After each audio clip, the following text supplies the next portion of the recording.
Oke. Halo semuanya, selamat datang. Kali ini saya akan ngobrol-ngobrol bersama owner dari Saung Tani, sebuah ternak yang sangat inovatif, terutama dalam hal memanfaatkan media digital. Hari ini sudah ada bersama saya Pak Nunung. Selamat datang Pak Nunung. Gimana kabarnya? Alhamdulillah, baik. Oke, nah seperti yang teman-teman tahu, mungkin teman-teman di sini bisa googling, Saung Tani ini adalah sebuah ternak domba yang bisa dibilang sangat inovatif, terutama dalam hal pemanfaatan media digitalnya. Saat ini sudah ada 57.000 subscribers di YouTube, betul Pak Nunung? Betul. Nah, hari ini kita mau ngulik nih bagaimana caranya Pak Nunung bisa memulai perjalanannya terutama dalam hal media digital, karena yang namanya ternak dan juga media digital ini tuh biasanya dua hal yang lumayan berseberangan nih, tapi Pak Nunung berhasil menggabungkan kedua metode ini untuk terutama meningkatkan performa bisnisnya Pak Nunung ya. Betul. Nah, sebelumnya nih Pak Nunung, mungkin boleh diceritain sedikit gimana ceritanya awalnya itu kepikiran untuk kayak saya mau buat konten untuk edukasi terutama dalam hal ternak domba, itu gimana sih Pak muncul idenya? Assalamualaikum warahmatullahi wabarakatuh. Perkenalkan, nama saya Nunung Budiana ya. Saya selaku pemilik di usaha ternak kandang domba Saung Tani. Jadi saya harus bercerita dulu awal mula nama Saung Tani. Oke. Saung Tani itu dari dua kata, saung dan tani. Iya. Saya memulai ternak domba ngarit. Ngarit, Kang. Saya manggilnya siapa namanya? Jonathan. Panggil Jo aja. Kang Jody. Kak Jo aja. Jo, ya Kang Jo. Jadi Kang Jo, saya tahun 2000 itu sudah mulai merintis belajar usaha ternak domba, tapi domba lokal. Domba lokal. Belum dogar, belum domba Garut. Jadi domba kacang, domba sayur. Nah, tahun 2000 saat itu belum ada media digital seheboh sekarang. Betul. Nah, belum sekarang. Tapi saya saat itu pemasaran belum menggunakan media seperti sekarang. Itu baru sebatas karena skala kecil-kecilan. Saya juga masih kerja. Baru berhenti bekerja 2015. Jadi hanya sifatnya sampingan. 15 tahun tuh berarti tuh. Ya, 15 tahun. Dari 2000 sampai 2015 baru fokus 2015 ke ternak. Nah, jadi hanya sampingan, itu hanya media belajar. Itu sejarahnya dulu ya. Ini media belajar. Kenapa harus belajar? Karena suatu saat saya sadar. Gitu Bang Jo, sadar orang yang kerja di orang lain suatu saat akan berhenti. Apakah itu pensiun, apa itu mengundurkan diri, atau berhenti sendiri, atau sesuatu hal, pasti berhenti. Ada batas waktu. Karena saya ingat ke sana, akhirnya saya udahlah belajar dulu sambil kerja gitu.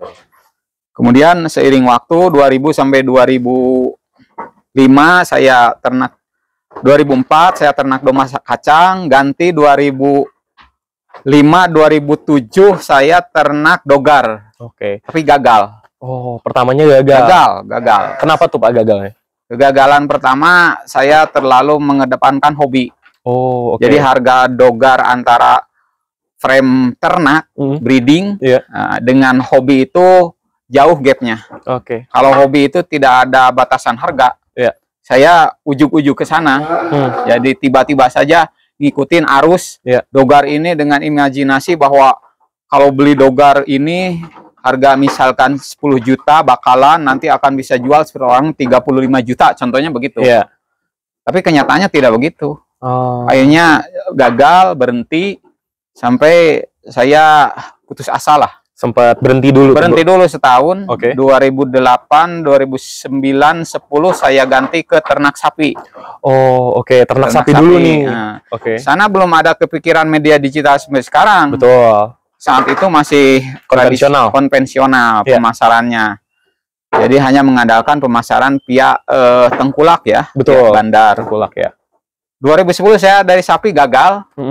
Yang bikin gagalnya apa nih Pak kalau sapi nih? Wah, sapi itu berat biaya modal ya. Biaya modal besar. Ketika ada mati aja karena kembung, ya ruginya gede, puluhan juta kalau sekarang kan, satu ekor saja. Kemudian riskan dari penyakit itu seperti kemarin PMK dan lain sebagainya riskan. Ini cerita sampai masuk media digital. 2010 saya berhenti sapi, 2011 masih menenangkan hati ya. Karena pikiran masih ini gagal begini kerugian begini gitulah, manusiawi ya. 2011 mulai lagi ternak. Ternak apa nih Pak? Langsung ternak dogar lagi. Nah, aku mau tanya dulu nih Pak sebelum lanjut nih. Gimana caranya Bapak bisa kayak setelah gagal 2 kali bahkan ya, bisa untuk memantapkan atau memberanikan diri lagi, oke deh yang sekarang coba dogar langsung gitu. Gimana sih Pak prosesnya? Yang pertama saya niat ya.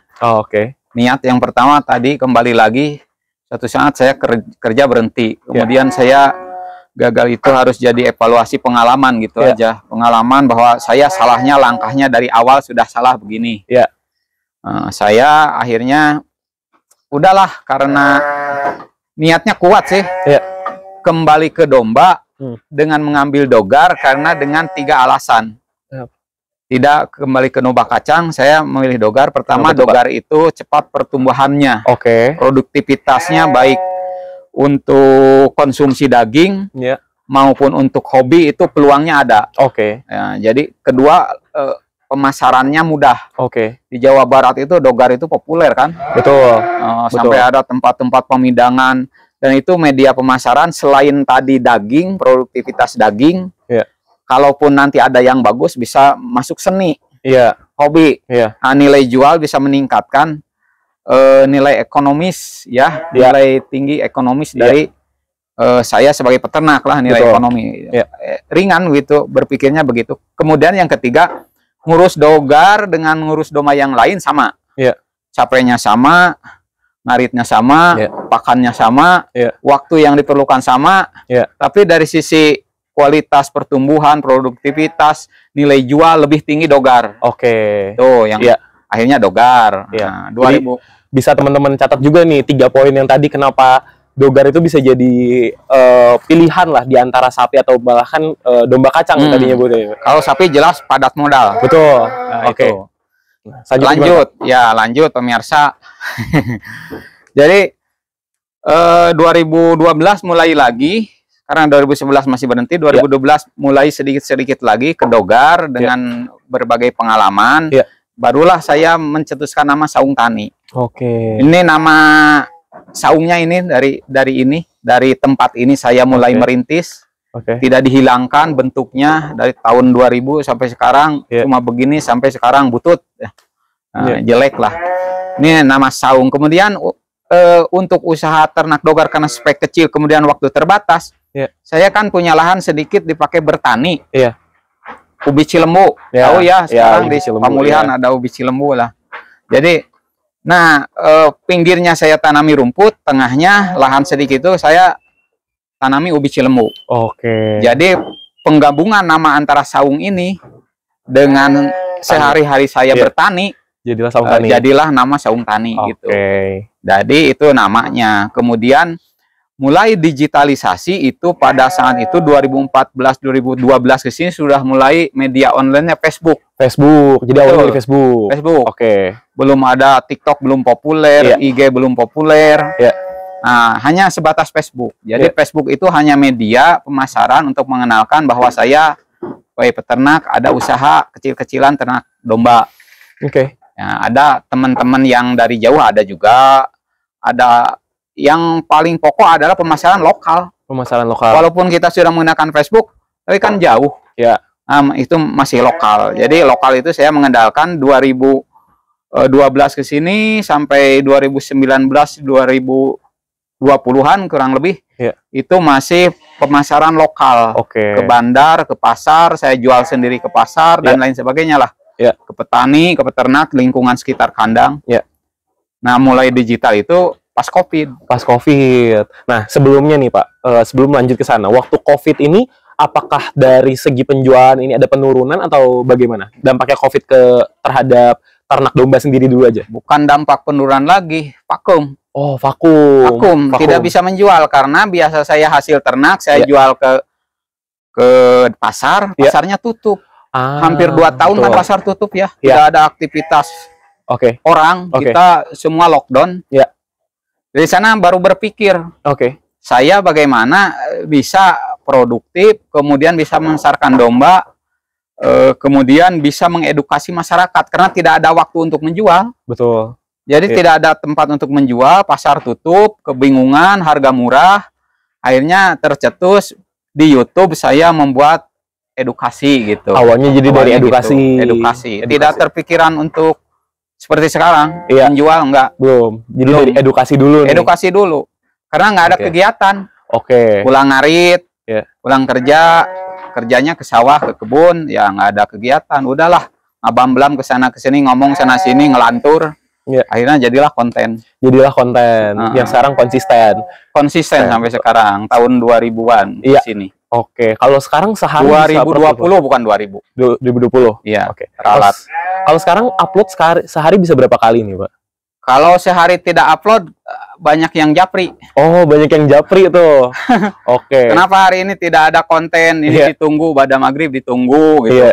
Terus kalau saya pernah kena banned 2 minggu itu. Banyak yang japri, kenapa? Apakah sakit? Apakah ini? Jadi mereka sudah punya penonton setia lah.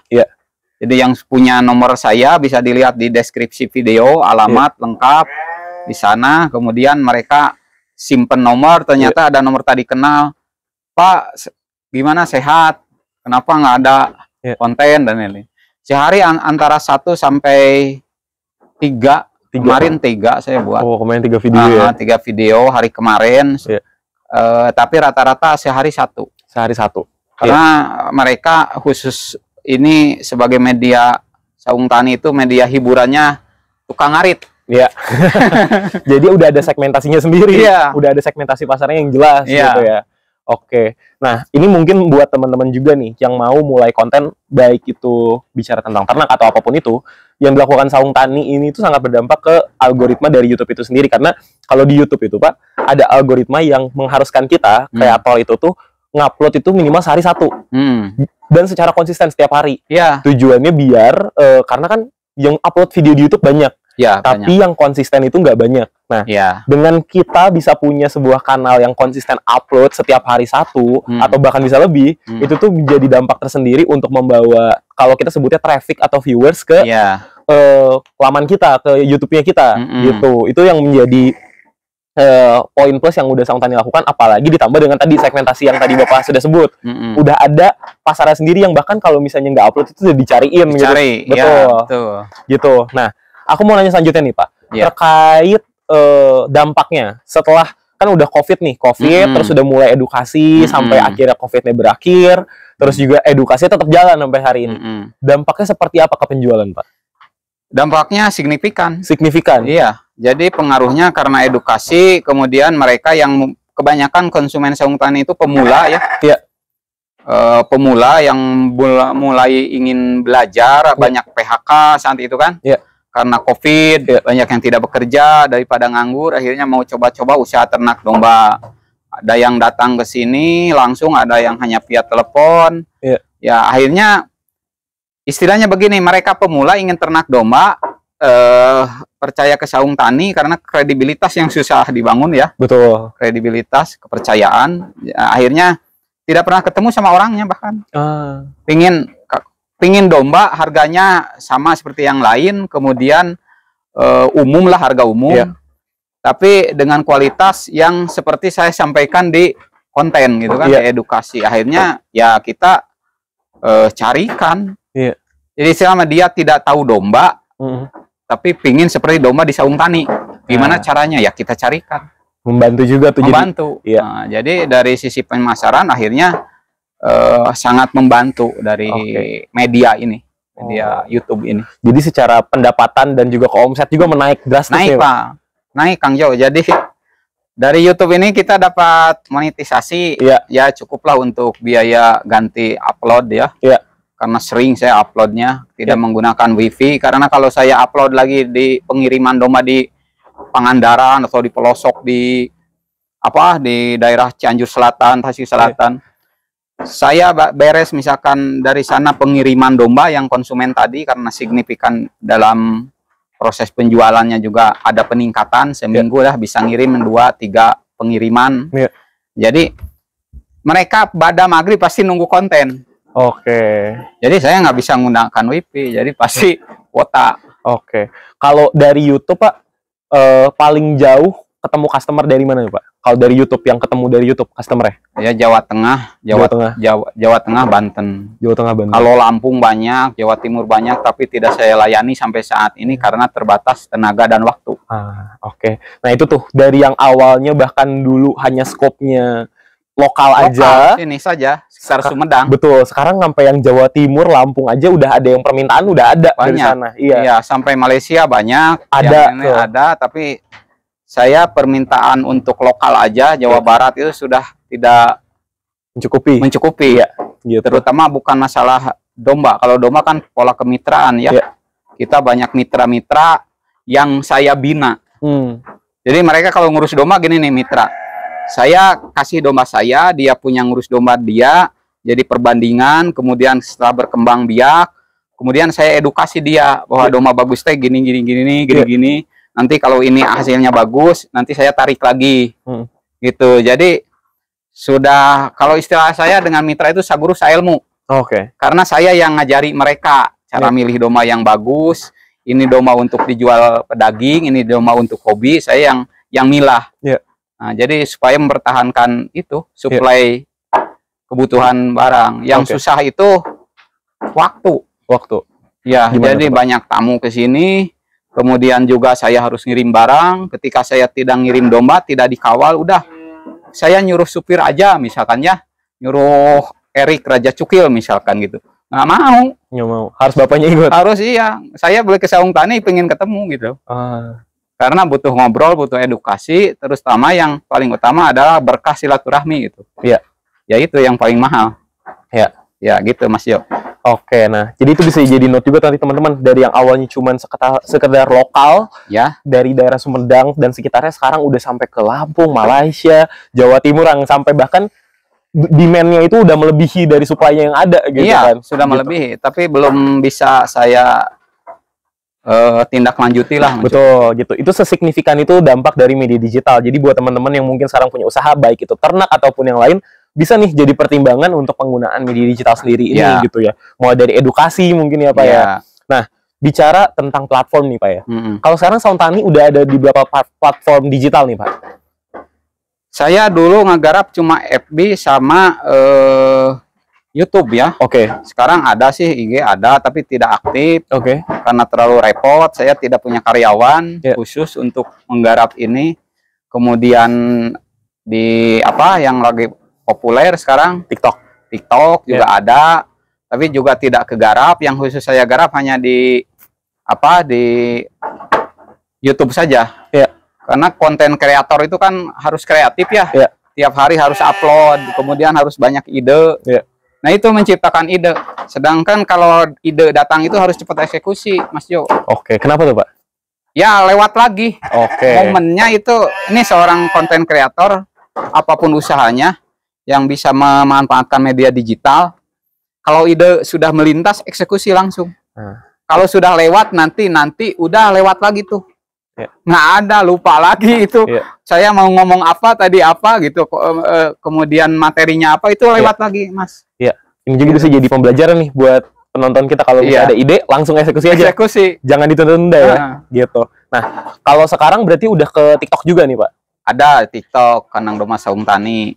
Kalau bagaimana pembedaan atau bagaimana Bapak bisa memproduksi konten ini? Apakah yang di YouTube benar-benar plek-plekan dimasukin ke TikTok, atau yang TikTok ada perbedaan sama yang di YouTube? Gimana tuh Pak kontennya? Enggak. Jadi perbedaan tidak terlalu jauh, sama materinya saja beda. Kalau di YouTube kan ada materi tiap hari kita ya. Kalau di TikTok mah asal-asalan aja. Asal-asalan aja.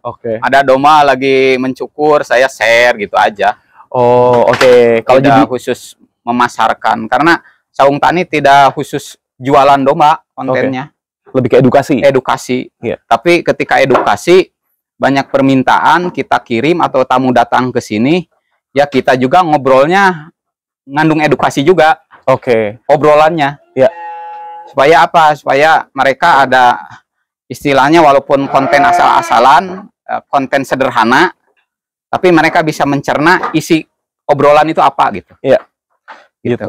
Ini bisa di-highlight juga buat teman-teman yang nonton. Kalau misalnya yang dilakukan Saung Tani ini pendekatannya itu pendekatan yang cukup menarik. Karena di konten di TikToknya itu tadi lebih ke, bisa dibilang yang lebih ringan tontonan, tontonan ringan kayak domba dicukur atau pengalaman-pengalaman, tetap edukatif tapi tetap lebih ringan versinya. Sedangkan di YouTube ini yang mungkin versinya lebih berat ya Pak ya.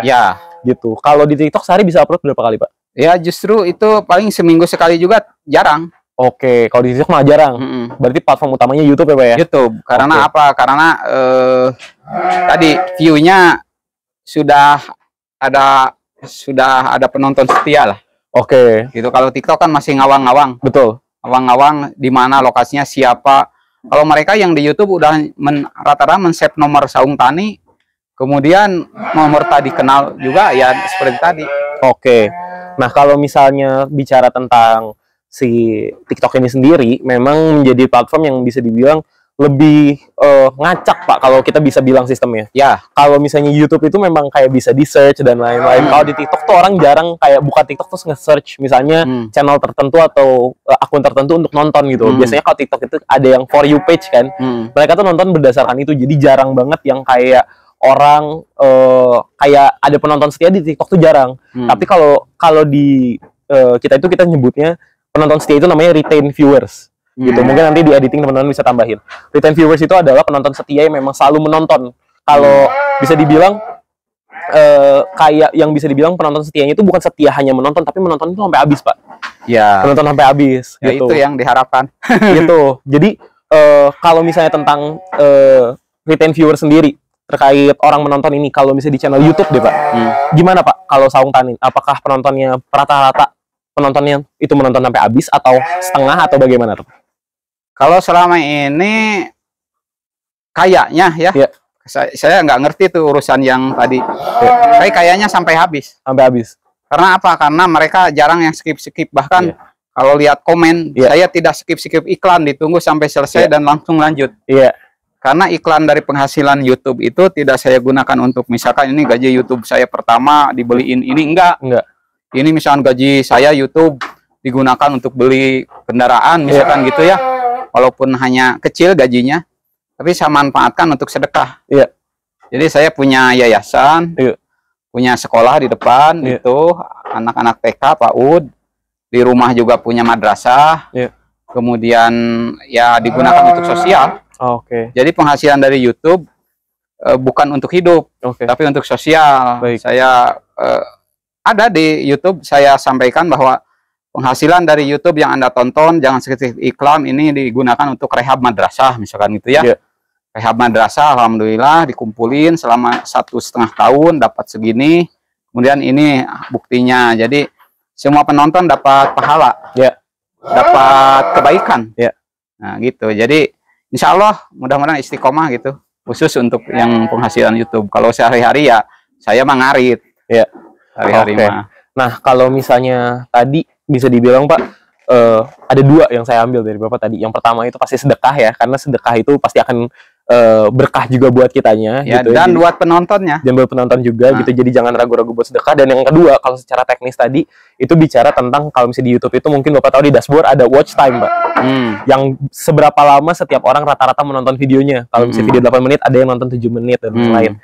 Nah, matrix itu juga jadi salah satu angka yang penting nih kalau misalnya teman-teman ada yang udah mau mulai untuk beternak, itu tuh jadi angka yang penting untuk, kan kalau misalnya kita di YouTube kan selalu ada home kan. Nah rata-rata video yang di home itu yang diklik sama para penonton. Nah video-video yang direkomendasikan ke homepage itu bukan video yang asal biasanya Pak. Video yang direkomendasikan ke homepage itu adalah video yang pertama tadi konten yang konsisten, YouTube yang konsisten yang tadi pertama saya sebutkan, dan yang kedua adalah konten-konten yang watch time-nya itu penuh. Misalnya, watch time-nya penuh itu gimana? Misalnya, videonya 8 menit. Rata-rata orang menonton tuh 7 menit. Ada yang nonton 8 menit, ada yang 6 menit gitu. Kalau misalnya ada sebuah konten yang durasinya 8 menit, tapi orang nonton 30 detik, 1 menit itu udah pergi, 1 menit, 30 detik udah pergi. Itu udah, biasanya YouTube tuh jarang merekomendasikan Pak. Gitu, dia nggak akan masuk ke homepage dan bisa dibilang viewsnya juga jadi semakin sedikit gitu loh. Makanya, beruntung kalau misalnya teman-teman bisa punya, bisa dibilang kalau bahasa sekarang menyebutnya fanbase Pak. Fanbase kayak Saung Tani yang kalau nggak upload aja dicariin gitu loh. Itu menjadi ditunggu-tunggu. Itu udah jadi poin plus tuh buat teman-teman, terutama dalam hal meningkatkan yang tadi watch time-nya dan juga konsistensi setiap harinya. Jadi pendorong juga untuk ngupload setiap hari. Nah, bicara tentang strategi nih Pak, pemasaran. Ada nggak sih strategi pemasaran sendiri yang Bapak pegang atau Bapak terapkan atau mungkin mengalir aja gitu Pak? Pertama, pemasaran itu mengalir ya. Iya. Mungkin itu rezeki dari Allah SWT. Iya. Yang kedua, strategi pemasaran itu amanah. Amanah. Itu aja. Oke. Jadi apapun bungkusnya, mau media apapun bungkusnya, kalau orangnya yang menjalankan usahanya tidak amanah, hancur. Oke. Tunggu kehancurannya gitu. Oke. Jadi jujur, amanah, bisa dipercaya. Iya. Artinya begini, banyak teman-teman yang jualan di medsos, baik FB, baik YouTube, baik TikTok. Misalkan jual domba jantan, misalkan. Hanya di video, misalkan video domba ketika di luar saja. Tapi spesifikasi seperti ciri-ciri domba Garut seperti skotrum harus 2 gitu ya. Bukan 1, artinya sanglir. Nah, itu tidak mereka kasih tahu ke konsumen. Konsumen hanya lihat tampang depannya saja, oh domba gagah gitu ya. Padahal domanya sanglir kan gitu. Itu kan nilai seninya nggak ada. Nah, akhirnya ketika deal harga udah kirim. Setelah dikirim ternyata ya gitu ada kekurangan. Nah, jadi menjaga amanah itu yang susah. Karena apa? Karena medsos itu kebanyakan kan jualan online. Betul. Jadi kalau jualan online ya harus orang yang betul-betul terpercaya. Kemudian kan tidak pernah ketemu. Saya banyak konsumen yang tidak pernah ketemu. Orangnya di Amerika suruh kirim ke Ciamis misalkan ya. Yang nerima adalah adiknya atau bapaknya atau siapa saudaranya. Nah gitu. Kan saya tidak mau mengkhianati. Ini orangnya di Amerika nggak bakalan lihat, kasih ya barang jelek gitu kan, nggak bisa. Jadi tadi strategi yang pertama ya kepercayaan, kredibilitas. Kredibilitas. Kalau terkait kendala Pak, sepanjang dunia konten ini nih Pak, dunia perkontenan, dunia digital, banyak benefitnya tadi yang Bapak udah jelasin. Tapi terkait kendala, ada nggak sih Pak kendala yang Bapak temui gitu sampai saat ini? Apa aja tuh Pak, boleh diceritain? Banyak. Yang paling nih Pak, yang paling jadi kendala tuh apa tuh Pak? Kendala kalau dalam pemasaran domba, pertama kita harus betul-betul seleksi ya. Itu yang sulit karena domba itu tidak sama. Itu kendalanya. Kalau kita ngambil dari sisi pemasarannya untuk menjaga amanah tadi, kualitas yang bagus. Jadi seleksinya ketat. Nah itu yang kendalanya. Jadi tidak bisa orang butuh hari ini pengen dikirim ini, nggak bisa. Kebanyakan pesen ke saya. Karena saya harus cari dulu yang benar. Yang ketika saya suka, orang lain pasti suka. Karena standar saya mungkin beda dengan penjual yang lain kan gitu. Terus kendala yang kedua ya, yang namanya usaha di ternak domba itu kan barang hidup kan. Kita sudah hitung-hitung ini keuntungan dari ini dapat segini, ternyata dombanya mati, dombanya sakit. Nah itu karena usaha di ternak domba itu seperti usaha rokok, gede modal, sedikit keuntungan. Jadi kalau misalkan modalnya 3 juta dijual 3,5 atau 3.300.000, itu kan kotor. Belum operasional, belum apa, belum merawat, belum.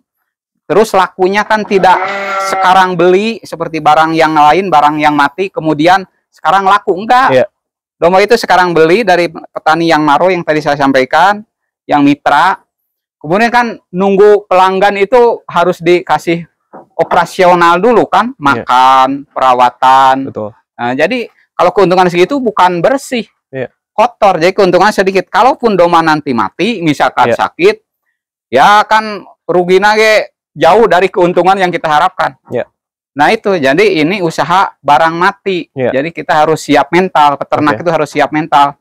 Siap mental, siap kerja keras, siap sabar, siap belajar. Yang dipikirkan bukan untung dulu. Jadi yang dipikirkan siap rugi tuh ya usaha di ternak gitu. Karena ini barang hidup. Itu kendala yang paling utama itu. Yang ketiga, pesaing. Ya pesaing, ada yang suka ya, ada yang tidak, ada yang saling menjatuhkan. Itu mah tidak usah diceritakan. Yang namanya resiko usaha di apapun pasti ada pesaing. Ya gitu. Apalagi Pak? Udah 3 itu. Paling poin 3 itu yang paling paling dominan. 3 poin itu ya berarti ya. Jadi ada tetap kendala. Nah, kalau bicara tentang benefit yang selama ini udah dirasakan nih Pak ya. Dari konten YouTube ini berarti udah jadi apa aja nih Pak? Tadi selain madrasah, ada juga sekolah. Udah jadi apa lagi nih Pak? Kalau dari keuntungan benefit, keuntungan untuk karyawan ya, untuk saya selaku owner dan teman-teman mitra gitu. Ya, keuntungannya selain tadi bisa untuk sosial. Karena itu mau full untuk sosial. Ya, untungnya kedua yang paling besar itu bisa memberdayakan mitra. Memberdayakan mitra. Jadi edukasi mitra itu edukasi, kemudian bisa membantu penjualan mitra para peternak kecil. Untuk dibantu pemasarannya. Jadi skupnya lebih luas lagi. Gitu dari YouTube. Kalau dari nominal YouTube-nya ya udah, saya sudah niat dari awal ini sosial. Ladang dari ini karena saya tidak mengandalkan itu kan, mengandalkannya dari usaha inilah ternaknya gitu. Ya gitu. Ini bisa jadi catatan juga, daripada mungkin ke rumah satu-satu ngajarin satu-satu, mendingan upload satu video nonton gitu. Gitu. Jadi bisa jadi pembelajaran juga kalau misalnya ada teman-teman yang mungkin pengen juga bikin ekosistem kayak Bapak nih Pak. Ekosistem mungkin ternak atau mungkin pertanian atau apapun itu, tapi ngajarinnya susah, bisa pakai media digital tadi, betul, lewat YouTube. Jadi satu ngajarin bisa langsung satu kali semua langsung dapat semua ilmunya sama gitu. Mungkin kalau ada dialog-dialog tertentu baru harus ke rumahnya atau ketemuan ngobrol. Kalau ke rumah pertemuan itu hanya yang bisa terjangkau oleh kita saja secara offline ya. Secara offline, dan kebanyakan itu mitra-mitra. Gitu. Saya kalau yang kenapa buat konten media digital ya tadi awalnya kembali lagi pas COVID tidak ada kegiatan. Kemudian saya tahu tentang ternak, kenapa tidak diberikan ke orang lain supaya lebih berkah ilmunya. Gitu. Bisa kebayangkan teman-teman dari yang awalnya bahkan sampai gagal 2 kali. Gagal. Terus udah gitu, udah gagal 2 kali, terus udah gitu sempat bingung juga, terus udah gitu penjualan lokal, sekarang udah penjualannya bahkan udah sampai merambah ke internasional, udah gitu juga udah meluas, melebar, yang bahkan sampai supply-nya udah nggak mencukupi nih untuk dari permintaan yang ada. Susah nyari barang. Betul, sampai bahkan sekarang udah bisa membantu mitra-mitra sekitar untuk menjual domba hanya dengan pemanfaatan media digital yang tadi Bapak sebutkan gitu loh. Nah, mungkin nih Pak terakhir, ada nggak pesan-pesan buat mungkin teman-teman yang nonton untuk yang pengen mungkin mulai untuk beternak atau usaha atau pemanfaatan media digital, ada nggak Pak pesan-pesan untuk yang nonton? Pesan-pesan pemirsa ya yang nonton, yang ini banyak konsumen saung tani yang sudah meniru tata cara saung tani, itu banyak. Tidak usah saya sebutkan, tapi saya tahu ini orang bagian dari Baraya Saung Tani, grup BST, karena konsumen saya disatukan dalam satu grup WA, disebutnya Baraya Saung Tani. Baraya itu saudara lah, saudara Saung Tani. Kemudian mereka meniru cara-cara Saung Tani dalam memanfaatkan media digital. Pesannya lanjutkan saja, rezeki itu tidak akan tertukar, ya. Allah yang ngatur. Besar mau dibesarkan, mau dikecilkan, mau disempitkan, mau dilapangkan, itu hak Allah. Kita hanya menjalaninya saja. Jadi saya tidak khawatir, ya silahkan aja manfaatkan, dan itu lebih bagus. Kemudian yang kedua, pesannya bagi mereka yang sudah terjun di media ini, karena ini sifatnya jarang ketemu dengan consumer, ya jaga amanah. Harus amanah, harus jujur.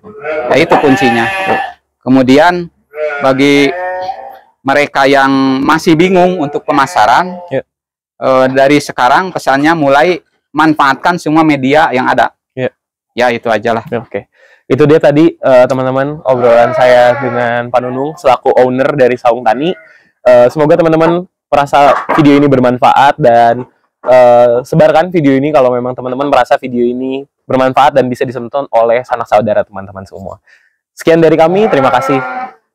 Bye-bye. Ya, mangga. Turun Kang, ini anak-anak dari KKN Unpad ya. Betul. KKN Unpad, Mas Jo dan kawan-kawan sebanyak 15 orang. Alhamdulillah bisa silaturahmi Saung Tani. Hatur nuhun. Hatur nuhun juga Pak dari kita Pak.